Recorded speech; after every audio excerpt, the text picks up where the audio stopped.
3 months after the awakening began, something was wrong with Zephyrian. The Immortal, who had built quantum empires with steady hands, was now trembling. His perfect fingers betrayed him as he signed contract after contract, each signature a little less controlled than the last.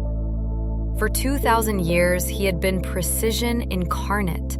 Now he couldn't concentrate on anything except the woman working 3 floors below, Elena Vasquez. The human who had somehow managed to crack something no force in heaven or earth had ever touched, an Immortal's focus. And tonight, that crack was about to become a chasm. Because when gods finally reach for what they desire, the touch changes everything. Meet Zephyrian, though the human world knows him as Zephyr, the enigmatic billionaire who appeared from nowhere and revolutionized quantum computing overnight. His office sits like a throne above the city he helped rebuild, floor-to-ceiling windows that could withstand nuclear blasts, technology that won't be invented by humans for another 50 years, and a view of everything he controls. But for the first time in millennia, the master of innovation couldn't solve the problem consuming him, because 3 floors down, in his own research facility, worked the one human who had managed to do something impossible. She made an immortal. Curious. Elena Vasquez, 28 years old, brilliant mind trapped in warm mortal flesh that moved with natural grace no celestial being could replicate. When she concentrated, she bit her lower lip. When she solved complex problems, her whole face lit up with joy. When she laughed, it did things to Zephyr's chest he didn't have words for. You have to understand, Immortals don't get curious about individuals. They observe species, not persons. They study patterns, not personalities. But Elena was different. Her mind worked in ways that surprised even him. She saw solutions where others saw impossibilities. She questioned everything, including him. And God's help him, he liked being questioned.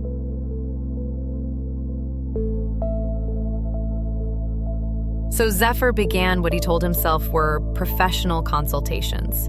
Monday, reviewing quarterly projections. Wednesday, discussing budget allocations. Friday, checking on team morale. By the 3rd week, he was bringing coffee. By the 5th, he was finding excuses to brush against her hand when reaching for documents. Each accidental contact sent electricity through his perfect nervous system. Each smile she gave him rewrote centuries of emotional programming. Elena began to notice too, the way her impossibly handsome boss lingered during conversations, how his golden eyes seemed to see straight through her, the way his presence made her feel both completely safe and dangerously reckless. She started staying later, telling herself it was dedication to the project. But really, she was hoping he'd find another excuse to visit. And he always did. Tonight was different, though. Tonight, the quarterly board presentation had gone flawlessly. Elena's breakthrough in quantum biological integration had impressed even the most skeptical investors. But Zephyr wasn't watching her charts or calculations. He was watching the way passion transformed her face, the way she moved her hands when explaining complex theories, the way she commanded a room full of men twice her age. She was magnificent, and he was done pretending this was professional interest. As the last board member left, the air in the room changed, became charged, electric. Elena started gathering her presentation materials, but her hands were shaking slightly. She could feel his eyes on her, could sense the shift in his energy. Elena. His voice was different, rougher, more human. Stay behind. There's something we need to discuss. She looked up, meeting those impossible golden eyes, and saw something that made her breath catch. Vulnerability, raw, unguarded want. If this is about the quantum integration protocols, I can have the revised calculations ready by... It's not about the protocols. The space between them hummed with tension.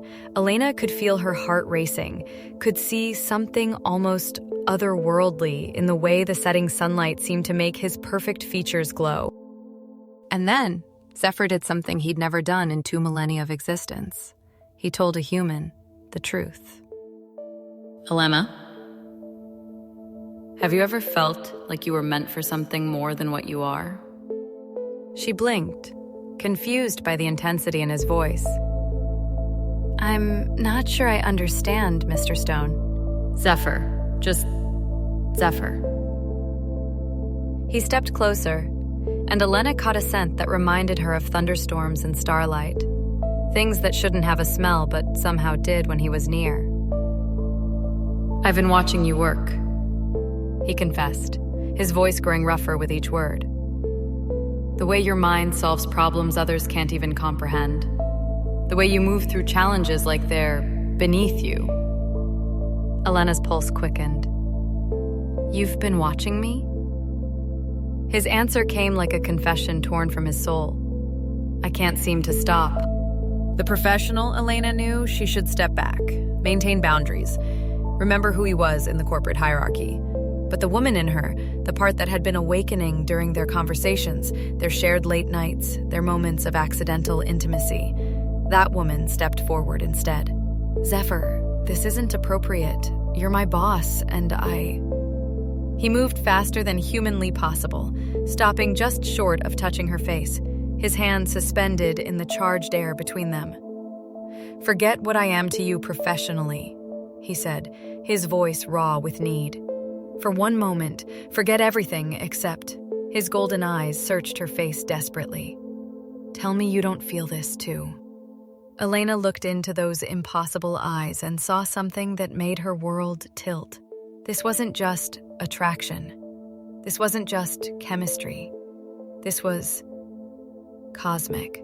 Like she'd been designed specifically to complete something in him that had been missing since the dawn of time. I feel it, she whispered. I don't understand it, but I feel it. And then she did something that would change the course of both their worlds forever. She eliminated the last inch between them. Then let me show you what you do to me. He breathed against her lips. And when their lips finally met, Zephyr discovered that immortals could indeed burn. Elena's kiss didn't just awaken his humanity. It consumed every wall he'd built around his heart in 2,000 years of existence.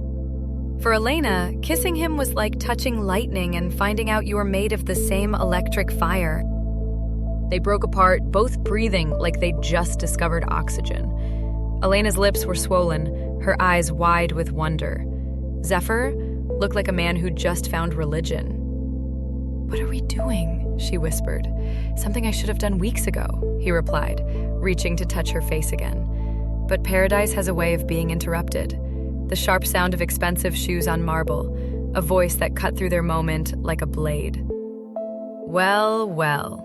Working late again, Elena? Marcus Reed. Elena's past walking into her present at the worst possible moment. Elena stepped back instinctively, her professional mask snapping into place. But Zephyr moved forward, positioning himself slightly between Marcus and Elena, a gesture so primal, so possessive, it surprised even him. Zephyr Stone, isn't it? Marcus entered with the confidence of a man marking territory. I'm Marcus Reed, head of the Neural Networks division, and Elena's former fiancé. The way he said former suggested he considered it temporary. Former, Zephyr repeated, his handshake lasting a beat too long. How unfortunate for you. Elena watched 2 powerful men claim space in her vicinity and felt something between irritation and fascination. This was her life, her choice, her moment, and they were discussing her like she wasn't there. We still need to discuss the San Francisco presentation, Marcus said to Elena, but his eyes never left Zephyr. Remember? The one we're doing together? The emphasis on together wasn't subtle. And that's when Zephyr's immortal restraint began to crack. Because Marcus wasn't just challenging his claim on Elena's professional time. He was challenging something far more primitive, something that had been growing in Zephyr's chest for months. The need to protect what was his. But Elena made the choice for them both. Moving closer to Zephyr, she looked Marcus straight in the eye and said words that would seal all their fates. This isn't about presentations, Marcus. This is about you not being able to accept that I've moved on. Marcus smiled, but it was the smile of a man planning war. When you realize what kind of man you're really dealing with, Elena, when you see what he's hiding, you'll come back. And you, Stone. Some secrets can't stay buried forever, especially when someone's motivated to dig them up. As Marcus left, his threat hanging in the air like poison, Zephyr and Elena faced each other across the wreckage of pretense. He's not wrong, Zephyr admitted, his hand finally, fully cupping Elena's face. I am hiding something that could change how you see me forever. Elena leaned into his touch, her eyes showing a courage that made his immortal heart stutter. Then show me. And as they left together, neither knowing they were being watched, Zephyr made a choice that would echo through both heaven and earth. Because when an immortal decides to reveal his true nature to a mortal, some doors can never be closed again. Yeah, it's Reed. I need everything you can find on Zephyr Stone, and I mean everything. There's something about this guy that doesn't add up, and I'm going to prove it. The hunt has begun, and in a world where gods walk among mortals, being hunted by humans is the one thing immortals never prepared for. Next time, Elena discovers what Zephyr truly is. But she's not the only one watching.